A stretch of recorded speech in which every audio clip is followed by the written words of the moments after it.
আসসালামু আলাইকুম। আশা করি আল্লাহ তাআলা অশেষ রহমতে সকলে ভালো আছেন। তো ইদানিং বাংলাদেশে বৃষ্টিপাতের প্রকোপ এবং এই সময় বজ্রপাতের কারণে অনেকেই মারা গেছে এবং ভবিষ্যতেও যদি হয় যাইতে পারে।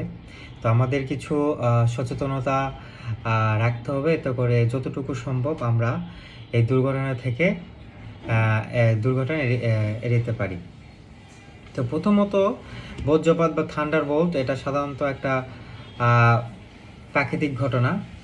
এটা মানুষের জন্য বিপজ্জনক, খুবই ক্ষতিকরও করতে পারে, অনেক সময় মানুষের মৃত্যুও ঘটে। তো বজ্রপাতের সময় সাময়িকভাবে মানুষ কি করতে পারে?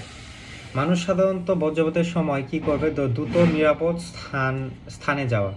যেমন হলো বজ্রপাতের সময় আপনি যদি বাইরে থাকেন, তো নিরাপদ স্থান বলতে একটা পাকা বাড়ি বা আপনি একটা শেল্টার খুঁজে যতটা সম্ভব আপনি বাইরে যদি থাকেন ভিতরে যাওয়া। এবং আপনি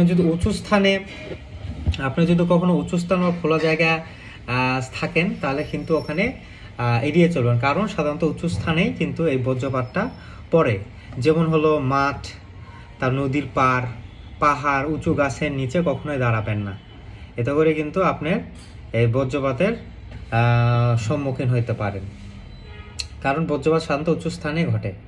এবং উঁচু গাছ, ধাতব বস্তু, যেসব বিদ্যুৎ পরিবাহী, যেসব দিয়ে বিদ্যুৎ পরিবহন করতে পারে, এসব জায়গায় এবং পানির কাছাকাছি যাবেন না। ঠিক আছে, এতে করে বজ্রপাতের আঘাত হইতে পারে। এবং নিচু হয়ে তখন আর কি করতে পারেন? যদিও আশেপাশে কোনো ঘরবাড়ি বা পাকা বাড়ি নাই পান বা শেল্টারও না পান, তখন কি করতে হবে? নিচু হয়ে বসতে হবে এবং পা গুটিয়ে রাখতে হবে। যেমন এমনভাবে রাখতে হবে যেন সারা শরীরটা মাটির নিচে সম্পূর্ণ স্পর্শ না করে। যেমন পা দুটি ভাঁজ করে বুকে লাগিয়ে রাখুন। পা দুটি যদি ভাঁজ করে বুকে লাগিয়ে রাখুন, এতে করে যাতে শরীরের সম্পূর্ণ অংশ মাটির সাথে যেন কমে যায়। ঠিক আছে। এবং আপনার কাছে যদি ইলেকট্রিক ডিভাইস থেকে, মোবাইল ফোন, ল্যাপটপ বা যেটা আপনার বিদ্যুৎ পরিবাহী, সেটা ব্যবহার যতটা সম্ভব একটু করা যাবে না।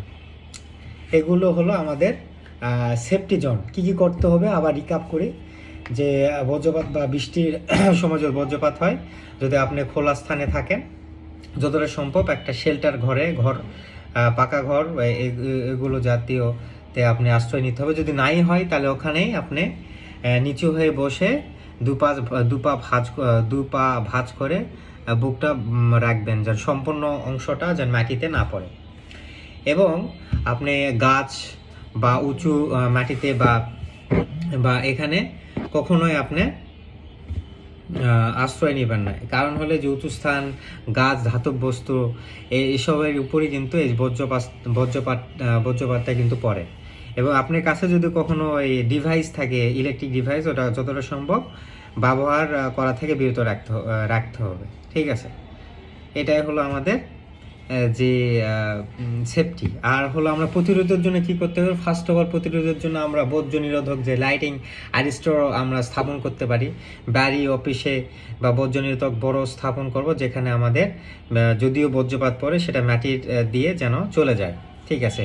এবং আবহাওয়া আমরা মাঝে মধ্যে চেক করব, যখন আমাদের বর্ষাকাল বা আমাদের যখন বৃষ্টিপাত হয়, তখন আমরা পূর্বাভাস দেখব যে কোন এলাকায় বা কোথায় বেশি বজ্রপাত বা কোথায় বেশি সমস্যা হতে পারে, ঝড় বৃষ্টি, সেখানে আমরা যাওয়ার অ্যাভয়েড করব। গেলেও ওখানে যেন আশেপাশে খোলা ময়দান বা পাকা না থাকে। এবং ধাতব বস্তু বলছি স্পর্শ থাকাতে বিরত থাকবেন। ঠিক আছে। যেমন হলো বজ্রপাতের সময় ধাতব পাইপ, বৈদ্যুতিক লাইন এখান থেকে যতটা সম্ভব দূরে যতটা সম্ভব রাখা যায়। আর এগুলো যে আমি বলতেছি, যে পরিবার পরিজনকে সকলকে সচেতন করার জন্য এটা ছড়িয়ে দিতে হবে।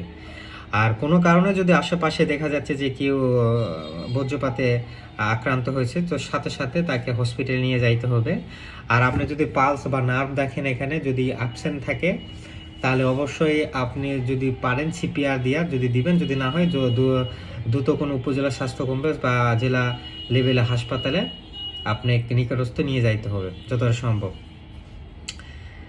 তো আশা করি ভালো থাকবেন, সুস্থ থাকবেন। আসসালামু আলাইকুম।